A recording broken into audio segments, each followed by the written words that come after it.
जय श्री कृष्ण। दोस्तों, आपका दिन शुभ और मंगलमय हो। आइए प्रारंभ करते हैं ज्येष्ठ मास महात्म्य अध्याय 10। स्कंद जी कहने लगे कि हे ऋषियों, ज्येष्ठ मास के आने पर भगवान विष्णु के मंदिर में जाकर दशहरा व्रत करना चाहिए और एकम से लेकर 10वीं तक भागीरथी के जल से स्नान करना चाहिए। भागीरथी अर्थात गंगा नदी के जल में स्नान करना चाहिए। ऋषि कहने लगे कि हे स्कंद जी, इस व्रत का दशहरा नाम क्यों हुआ और एकम तिथि में स्नान क्यों करना चाहिए और ज्येष्ठ मास में ही यह व्रत क्यों करना चाहिए, यह सब आप हमको बताइए, हमें सुनने में आनंद आ रहा है। स्कंद जी कहने लगे कि हे ऋषियों, ज्येष्ठ मास शुक्ल पक्ष 10वीं तिथि बुधवार, हस्त नक्षत्र, गरकर्ण आनंद योग, व्यतिताप योग, कन्या राशि में चंद्रमा और वृष राशि में सूर्योदय होने पर स्नान, दान, पूजन आदि करने से मनुष्य सब पापों से मुक्त हो जाता है और इस लोक में अनेक प्रकार के सुख होकर अंत में वह विष्णु लोक को प्राप्त होता है। अन्याय से पराये द्रव्य को हरना, शास्त्र विरुद्ध हिंसा करना, पराई स्त्री से भोग करना, यह 3 प्रकार का कायिक कर्म कहा गया है। कठोर वचन बोलना, झूठ बोलना, किसी की चुगली करना, राजा को देश की आय को निष्प्रयोजन व्यय करना, ऐसे 4 प्रकार का अशुभ फल देने वाले वाचिक कर्म कहा गया है।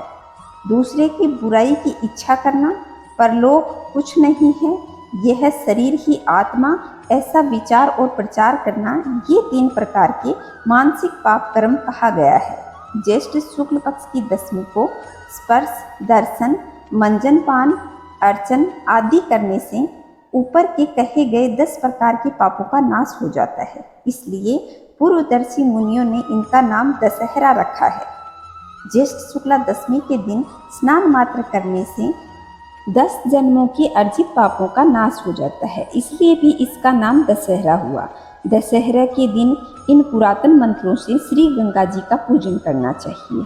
मंत्र श्री शिवा को नमस्कार है, शांता और नारायणी को नमस्कार है, 10 विध पापों का नाश करने वाली श्री गंगा जी को नमस्कार है। उसी स्थान में महान ओजस्वी 10 देवताओं का पूजन करें। 10 देवताओं में नाम है नारायण, महेश, ब्रह्मा, सूर्य, भगीरथ, हिमावन, स्कंद, गणेश, चंडी और सोम। इनका अपनी शक्ति के अनुसार पूजन करके 10 फलों का पृथक पृथक पूजन करें और सत्तू के 10 पिंड बनाकर जल में छोड़ दें। 10 पसर तिल 10 ब्राह्मणों को देकर गंगाए सर्वरूपेण नमः इस मंत्र से पूजन करें तथा अपनी शक्ति के अनुसार गुड़ के 10 पिंड देवें। यथाशक्ति सुवर्ण का मत्स्य, कच्छप, मंडूक, शिशुमार आदि बनाकर चांदी का या किसी दूसरी धातु का या पिसान का बना करके उनका पूजन करके जल में छोड़ दें। इसके पश्चात 10 सेर तिल, धान्य और जो ब्राह्मणों को देवें और 10 गौओं का दान करें। इस प्रकार कंजूसी न करता हुआ पूजन और दान करें। पकवान और पायस का भोजन ब्राह्मणों को करवाएं और 10 जन्मों के अर्जित पापों से मुक्त हो जाएं।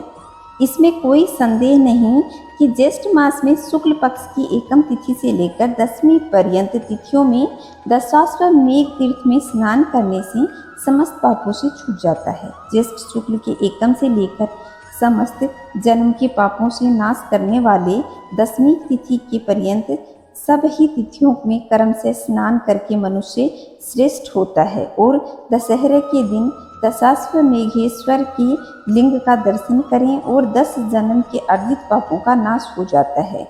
इसमें कोई संशय नहीं है और 10 योग के नाम से इनकी प्रसिद्धि होती है। 10वीं के दिन 10 योगों का संबंध हो अथवा न हो, केवल ज्येष्ठ मास ही सर्वश्रेष्ठ है। समस्त योगों से रहित होने पर भी केवल ज्येष्ठ मास ही निश्चित रूप से मनोवांछित फल देने वाला है। जैसे आकाश में नक्षत्र गण के साथ चंद्रमा शोभित होता है, वैसे ही योगों के साथ ज्येष्ठ मास शोभित होता है। केवल योग ही शोभित नहीं होते, बिना ज्येष्ठ मास के एकत्रित सब योग निष्फल हो जाते हैं, इसमें कोई संशय नहीं है। तो दोस्तों, यह था ज्येष्ठ मास महात्म्य अध्याय 10। अगर आप लोगों को पसंद आया हो तो वीडियो को लाइक करें और चैनल पे पहली बार आए तो चैनल को सब्सक्राइब करके पास के बेल आइकन को दबाएं। खुश रहें, मस्त रहें, चारों तरफ स्वच्छता बनाए रखें। कमेंट में जय श्री नारायण